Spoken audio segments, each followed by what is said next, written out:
Welcome to the WPAOG Podcast. Today's guest is Kathleen Widmer, West Point class of 83 and 2025 Distinguished Graduate Award recipient. A trailblazer in the Army's Field Artillery Branch, she went on to lead at the highest levels of Johnson & Johnson, chair the Wounded Warrior Project, and champion veteran employment, all while remaining a steadfast supporter of the Academy. Please enjoy this episode with our host, Jamie Enos. Kathy, welcome to the WPAOG Podcast. It is a pleasure to have you on today. Thanks for having me. It's just a pleasure to be here, and I'm really looking forward to it.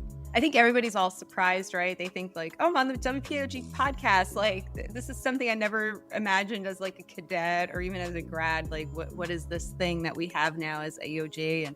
And so we're just really grateful when grads are like, yeah, we'll come on and have this conversation. So appreciate your time and taking it out for us. And going to share some stories today. But first, congratulations on receiving the Distinguished Graduate Award from AOG this year with the class of 2025. It was quite the honor. Thanks very much. Yeah, your class was really rallied behind you, that class of 83. And I mean, that's your class is a huge, I mean, what a power class that is too. And you're just one more member of that. So big congratulations from that. But you come from a military family. Your dad, John, was also a West Point grad, right? Class of 1959. Is that? That's right. Okay. So you decided to come to West Point. Can you take us back to that moment that you decided to come and what motivated that decision? Sure. So as you mentioned, my dad was a class of 59 grad. I will say that in the years that I was in high school, when women were first admitted to the academies, he was absolutely not a fan of women going to the service academies. And he was also military academy liaison officer. So he worked with local high school boys to help them get their applications in and sort of build their resumes to attend one of the military academies. And I used to listen to him talk to these boys and kind of give them advice in terms of what they needed to do. And I always had in the back of my mind that I was already doing those things, or I could do those things. And he had a hardship tour, 1-year hardship tour to Korea when we were living in Maryland. And when he was gone, I put my application in to West Point. And back then, when you had a service member in Korea or abroad, you would send an APO airmail letter to him. So I sent him an airmail letter and let him know that I put an application in, and it was kind of crickets for a while. And by the way, he very quickly became my single biggest supporter. But I think at those classes back in those years, it was a tough adjustment. It was a tough adjustment for my dad. So I didn't go to West Point to antagonize my dad, but I've always felt like a little jolt of motivation toward any opportunity that seems out of reach. I love it. I'm sure a shrink could have a field day with this, but if you tell me that something is beyond my capability or out of reach, it's like rolling the red carpet out for me, and then I'm all in. So that was what this was. It was something that felt like a big challenge, slightly out of reach, maybe not for me. And I really don't think I was looking very far down the line. I was really just looking to see if I could actually get in. And then when I got into the academy, then I was just determined to see if I could graduate. And it was just kind of one step after another, but there was no grand plan for a long-term career in the military. It was one step at a time. That's incredible. I mean, wow. And I didn't realize that your dad was a little bit hesitant at first with the idea of you coming. That's kind of hesitant is a word, but that's not, he was more than hesitant. He had eventually got an airmail letter back with all of the reasons why it was quote unquote not for me. And like I said, that was like catnip to me. Like I wanted to go even more. So that's cool. That's great. And so you come to our day in the summer of 79. Yep. And do you remember that? You remember your R Day? Oh yeah, absolutely.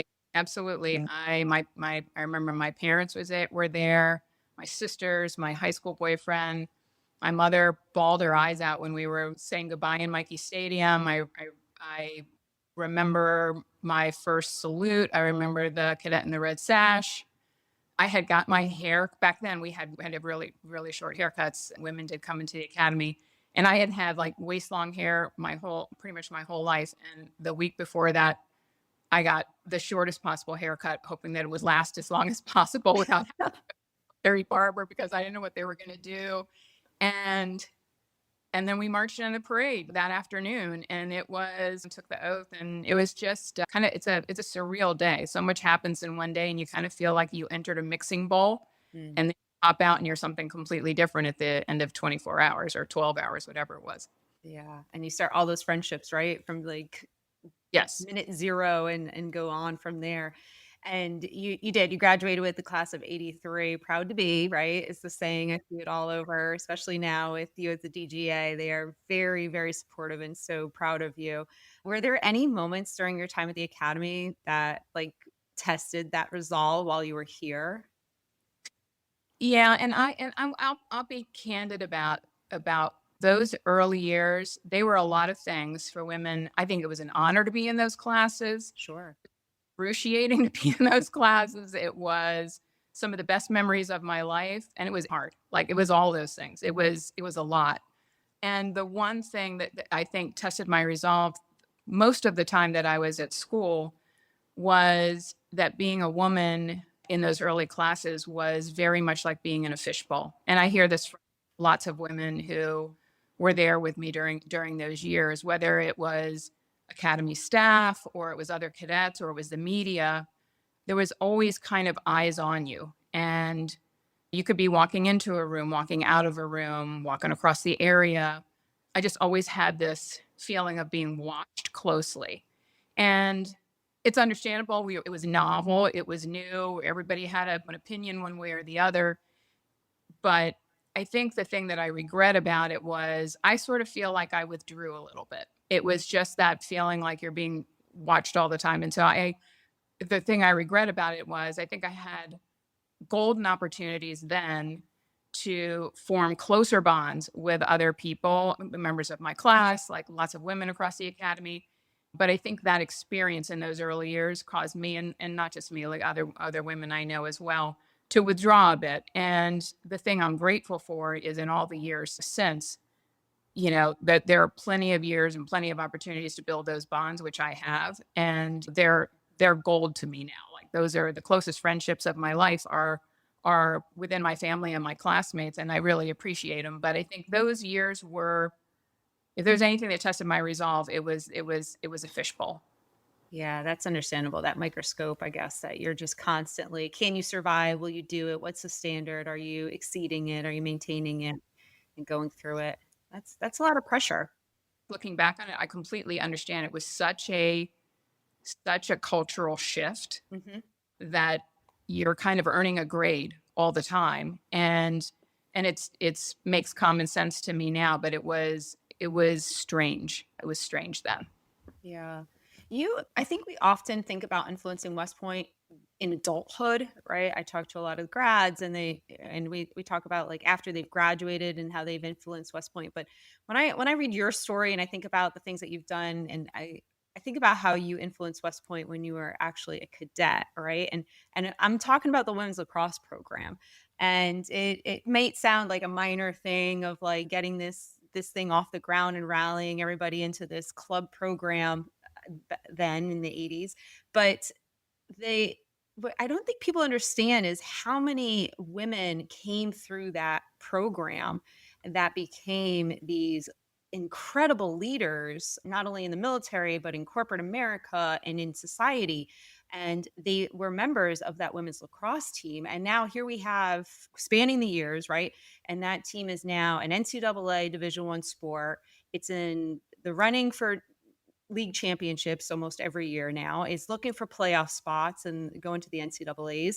It's national rankings, right? Several years now running. And we've got even players in the national pool looking at the national team and possibly even playing in the Olympics in 2028.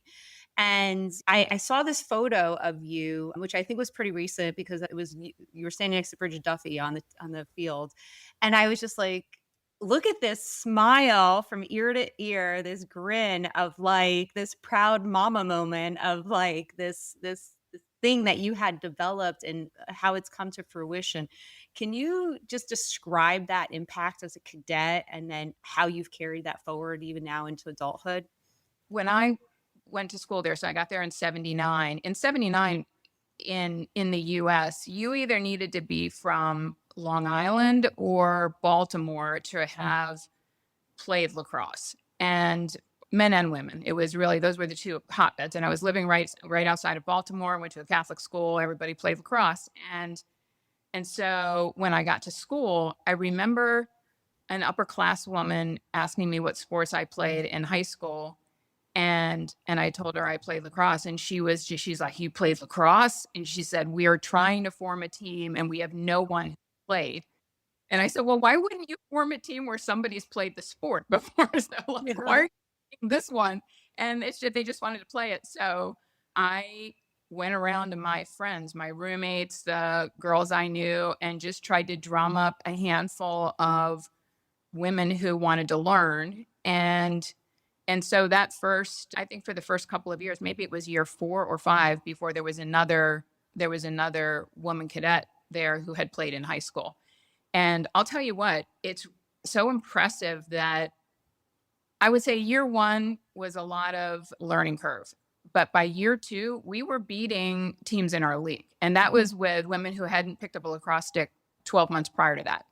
And they're great athletes, assertive, competitive, and quickly picking up stick skills. So it was really, really fun to play with them. And that became my community. That was where I think we all enjoyed being together. We all enjoyed traveling together. And it was a club sport at the time. And you just watch the evolution of this and the team and Michelle Tumalo and how strong they are. And it's a thrill to just stand next to them. And that particular photo I think you're talking about, I think that was Army Navy this year, where they shoveled a half a foot of snow off of Mikey Stadium field in order for them to play. It was just a fluke that it snowed. And I remember telling them, I'm like, this is Army weather. This is your house. Let's go. And they're just those girls are first of all, they're awesome human beings, but just fantastic athletes and so competitive. And I think they were up 7-0 in 12 minutes. They just went out and tore it up. It was awesome. Yeah, exactly. I was telling this story. I was telling like this little this lacrosse story, just so you know. I was telling the story about like Dad and like Donna Brazel and all that kind of like all these like wonderful women that came through. Like literally, you start like Googling like who played lacrosse, and women's soccer is the other one too. But it's actually women's lacrosse has got a couple more names that are a little bit more recognizable, and we started the women's ice hockey club team this year as officially. Oh, nice. And we were telling them the same story, and it's like, and that's how we built the team, right? Like, oh, you came to West Point, you don't have figure skates, and you figure skated? Great, now you're an ice hockey player. Oh, you used to play field hockey? Now you're an ice hockey player. Yes, exactly. But the thing that was back then, when there were probably 10 or fewer like women's athletic teams because we just weren't enough women. Right.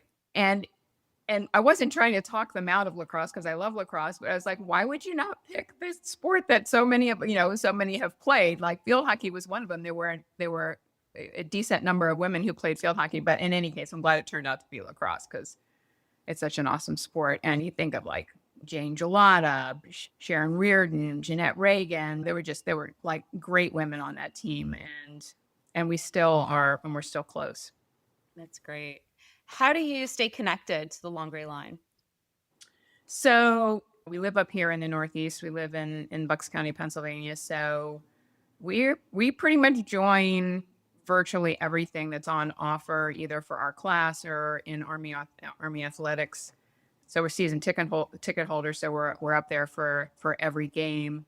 Bob and I, my husband's class of '83 as well. We've twice chaired reunions for our class, and so that keeps you pretty tightly woven in. And I also think that it is one of the nice advantages of being married to someone who's also a classmate. So it brings his entire circle of classmates that he knew, plus a circle of people that I knew. So it just kind of doubles the number of cadets that you're close to, or graduates that you're close to.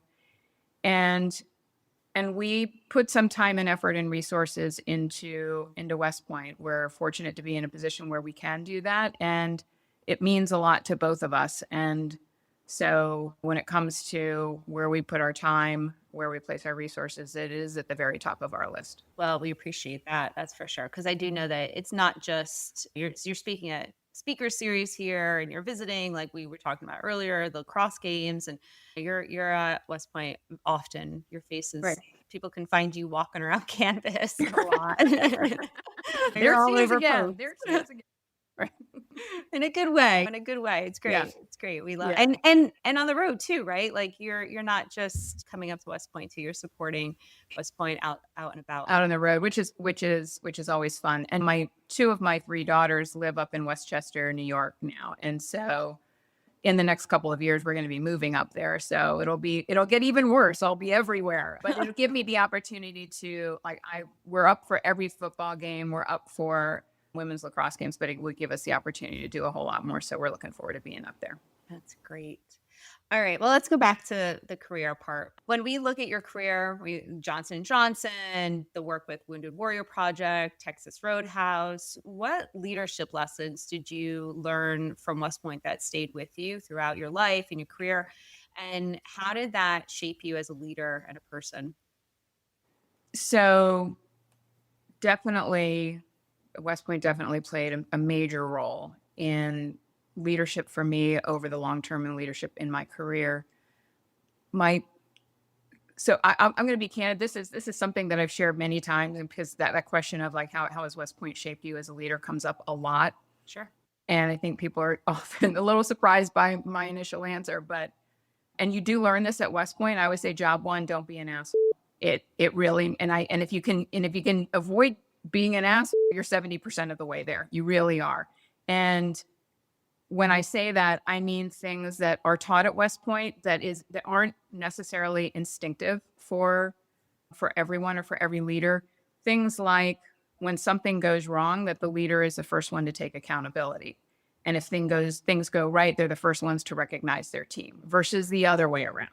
They're just some basic core things that set you apart that are largely common sense, but not instinctive for everyone. And so I feel like if you can do that, that takes you a lot of the way there.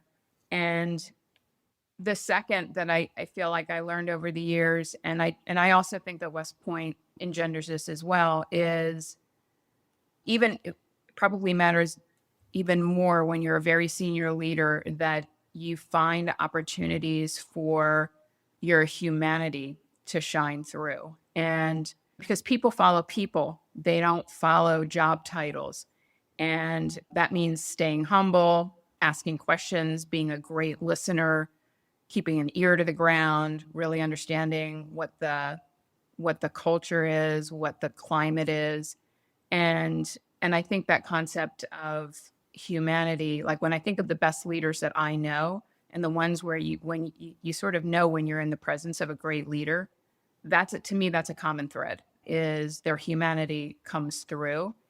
And in a way that I think often surprises people. They expect a 4-star general or a leader in industry to be out of reach, out of touch, on a pedestal. And the best ones that I know are human, and they let that humanity shine through. And I think the experience at West Point really supports that. Do you think that's because it shows everybody's flaws as well? Yeah, I do. And I think that connects you to people if you can admit a mistake, if you are sharing that you're constantly learning too. And when you share those experiences with others, they will tell you the things you need to know because they know you're human. They know you're human, that you're flawed. And so it's okay for them to be flawed as well. And I think it creates the right kind of connection so you actually understand what's truly happening. And you don't find those things out sitting in a boardroom or sitting in a briefing room. That's a walking around kind of leadership characteristic. And I think you're right. The more you're open to sharing losses as well as wins, it creates the kind of a connection with a leader that is unique. Yeah. You had a lot of pressure even when you graduated. You were one of the early women to enter combat arms, branching field artillery, and later becoming a battery commander. How did you handle that pressure of being a trailblazer and impacting your leadership and your philosophy on that? Yeah. So first of all, being a battery commander, I was at Fort Sill after we graduated, and that's the best job I've ever had, bar none. And that's such a unique experience, whether it's a full career in the military or it's a mix of military and industry. I thought that was the best job that I'd ever had. But by the time I got to Fort Sill, I was used to being one of the only women. So I didn't feel like a trailblazer there. It was a bit of like an extension of my experience at West Point. I just wanted to do a good job. And the professionals who were around me, particularly when I was a battery commander, they were tough but fair. And so it was an extraordinary experience for me. And as you know, I grew up in the military. I loved that job. That was the last position I held before I left the military to move into industry. And it was a tough call. It was a very tough call to leave and to decide to do that because of how great that job was. Yeah, and so you transitioned from there into some of the highest levels in the private sector, Johnson & Johnson. And so why do you think that West Point Foundation helped you lead there in that global environment? And then later under the pandemic environment of everything that was coming at you, I'm sure, under that. Yeah, I mean, I think West Point and experiences in the military, they give you such a leg up as a leader. And there are so many ways that that's true, but the concept of being steady under pressure, sometimes I have felt over the years that the worse the situation was, the harder the task or the crisis that we were in, you kind of instinctively become calm. When I get excitable, when everything's status quo and it feels like nobody understands that something's around the corner.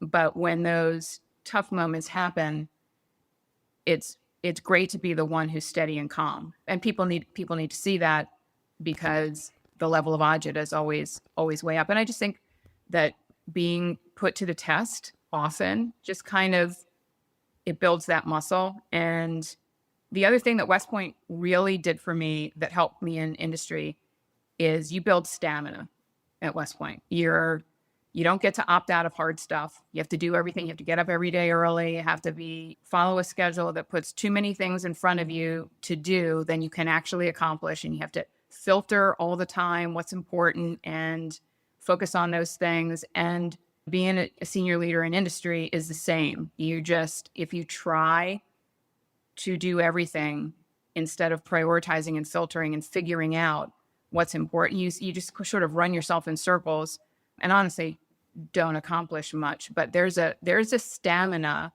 that you build at West Point, and it's the same kind of stamina that I think you have to have in industry to be. Every 30 minutes, somebody's giving you dense, complex information that you need to make a decision about. And then 30 minutes later, it's a completely different topic and they're doing the same thing. And then it's the next 30 minutes. And it's sort of like you need to train for it. And West Point prepares you for that. So when you think about success, then like, how do you define that, right? Like you got the grading card and the report card in your class or on the military battlefield or what have you, of like how you did. How do you define success either in the boardroom or now as you're transitioning into, I get more board member and out of the CEO positions? Yeah. But how do you define that success then? Like, what do you look for?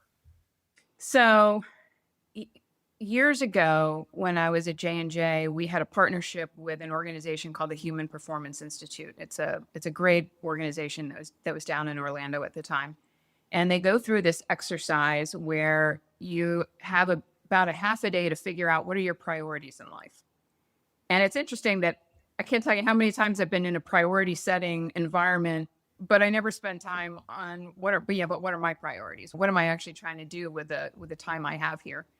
And it was very deep. people were in tears. It was just this very kind of existential experience of figuring out what's important to you. And there was a magic number of 3. All of us had to have at least three priorities in our life. And this was when I was pretty senior leader in the organization, but still had probably 10 years to go. And you would think that my career would have been in the top 3 priorities, but it wasn't. I think that the priorities that I came up with were that whoever means most to me in my life, that I wanted to give them the best version of me. And one of the reasons I came to that priority was when you're in a tough job, sometimes the job gets the best of you, and whoever's at home or whoever else is in your circle, they kind of take what's left. And so I wanted whoever mattered the most to me to get the best. So that was one. Another one was that I wanted to constantly improve myself. And then the last was to be grateful and to give back. And so if you ask me what success means to me now, I think of it in the context of those things. If I'm doing well against those priorities, I feel successful. But when I was younger, when I was a cadet or soon after I graduated, I think my concept of success was serial achievement. I want to achieve one thing, then I want to achieve another thing, and I want to achieve another thing, which I think is great. But I think over time, I put it in the context of what matters most to me. And those are the things that matter most. Yeah. It's a lot of time management, right? It goes back to what you were saying about the stamina almost of how to balance all of that and the priorities, because you're like you said, it's got the work and then who's getting it at home, and you had a spouse, you had a family with children. So you're getting pulled in all these different directions at the same time. And that stamina probably came through there too. And how to Yeah. Yeah. And I think it's not like I certainly wasn't able to deliver perfectly on those priorities all the time. There were days when the wheels come off or the house of cards comes crashing down, and then you just get up the next day and do the best you can against them. But like on the whole, I wanted to feel like I spent my time and my effort on the things that really mattered, and my career and my time in the military really mattered. But those are also people who mattered a lot to me, right? So in the context of who's getting my best, it was like my team at work. I wanted them to get my best. Now, somebody else's team down the road might not get my best because you only have so much capacity, but it was all in that context of trying to be a little deliberate about it. Yeah. But I think that also goes back to your other comment about being human, right? And recognizing that like you only have so much bandwidth, and right. That's really a great quality that you have. When I look at you and I think about it, and I'm like, yeah, that's relatable, right? Like, yeah. And I appreciate that, you saying that, and me being able to hear that as well. But are there any like books or mentors or specifically that anybody was like, that one person was that was the wow I mean, that experience at J&J sounds like it was like one of the wow factors. Are there any people that pop out to you, or books, or well, you know who he wrote one of the nominations for the distinguished graduate packet for me, and it was one of the 4 dozen, we should add. There were so many. I don't know if we're done reading them yet, but there is a gigantic list. You did not get nominated by some lack of qualifications, that's for sure. Yeah, and by the way, that process, when you go through that process, it connected me back with my brigade commander from when I was a battery commander, somebody who was a West Point graduate who I hadn't seen or heard from, and he reached out. So the process is actually really wonderful.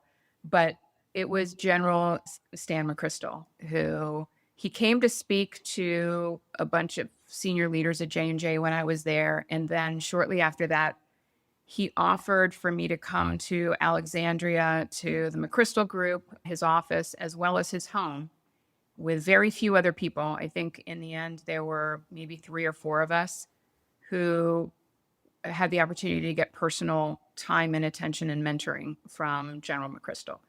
And first of all, like I said before, when you're in the presence of a great leader, he had that perfect humanity. He's a great listener. He's inherently a humble person, his team of teams concept has been put to practice in so many places. And I leverage that at work to some pretty good success.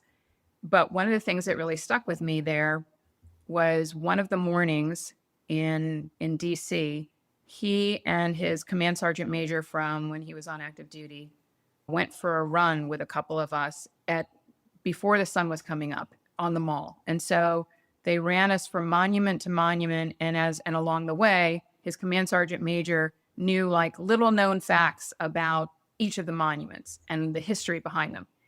And it left such an impression on me. It was a little bit of history. It was running alongside one of the greatest leaders of our time, and that he was human, and his wife was amazing. And we had dinner at their home, and his home backs up. It was a townhome that backs up to his son's home with his grandchildren there. It was just, it left an incredible impression.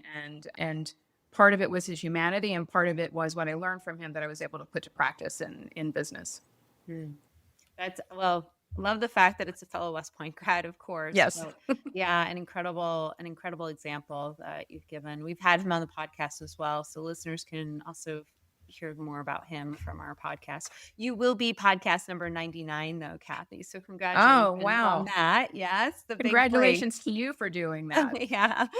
So this is really a special treat.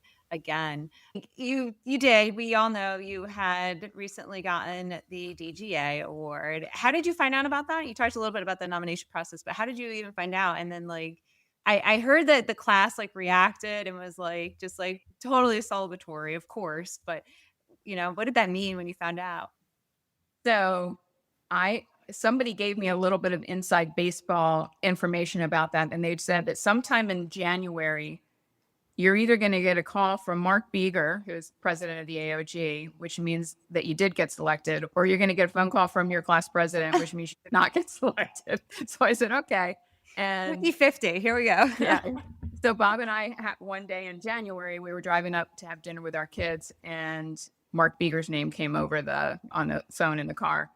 And of course, it's an honor, and it feels awesome. I personally think my class is unique. I'm sure everybody does, but I think the class of 83 and the class leadership are exceptional human beings who are in service to each other and show up for each other. I think so. It was great. What was a little less awesome was that on the way up to the ceremony for distinguished graduate, my appendix ruptured on the way up there. And so I never made it to the ceremony. We ended up in a Westchester hospital having surgery instead.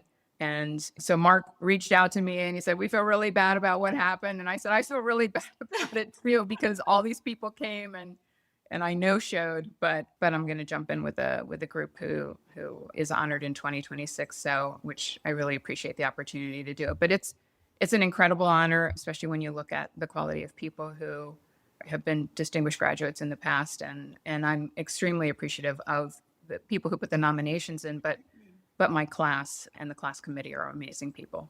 Yeah. And for our listeners, if you would like to see some photos of Kathy and a little bit more of her bio, we do have a little YouTube video of that out on our YouTube channel at WPAOG that you can see more about that, and also a recap of the ceremony that she was missing from, but hopefully next year will be in attendance at as well. Talk about bad timing, right? Yeah, it's just part of the game, right? It is what it is. And we did miss you, but we are glad that your health is restored and that everything's back on the mend and we're full steam ahead. Right. Good. But like I said, you've been around West Point, you've been at the speaker series, and you've been very active around here. But do you have any last minute advice that you would give to those cadets, the current generation of cadets? So when I think of this and where they are in their lives, and if you have any contact with cadets, first of all, they're so incredibly impressive. Honestly, I say this in all candor, so much more impressive than I remember being at that time in my life. They're dialed in, and it's really, really great to spend time with them. It's incredibly reassuring. But I think if I were going to give any advice, I would give the same advice that I would give anyone who has sort of lived through an era of both the pandemic and a heavy social media era. And that is, it's a bit of a common thread for me, but it's cultivate your humanity as a leader. I think social media and the pandemic sort of can conspire against that a bit. And you need to give direct feedback, eye to eye, demonstrate compassion and empathy and excitement and encouragement. And I have an expression that I like to use, that you should be a heads up leader versus a heads down leader. A heads up leader is eye to eye with other people, sharing humanity with other people. Heads down in technology is not going to make the best leader. And people follow people. They don't follow titles. And so I think because so many in that particular generation of new leaders have had a very unique experience in their lives, that if you can distinguish yourself through humanity, you will stand out. And it's the same advice that I would give anyone in that particular age group, that there's a real opportunity to shine. And I think it's through humanity. Well, Kathy, thank you so much for your time today. It is no surprise why you were nominated for the DGA Award, and 4 dozen references came in on your behalf. An incredible story. I really enjoyed this conversation. Thank you so much for it. And we look forward to seeing you at West Point all through the fall, as well through the winter and the spring, and when you return for the class of 2026 to get your moment out on that plane and get that award in hand. So I'll be there as I'm always up there. But thanks, Jamie, for doing this. I think it's a great series, and I really enjoy hearing from other leaders and other graduates. And this West Point has meant so much to me in my life, that the opportunity to contribute in any way back means a lot to me at this point. And it's been a pleasure to be here. Oh, that's great. And telling your story is one way to contribute. So we do appreciate that. So thanks, Kathy. My pleasure.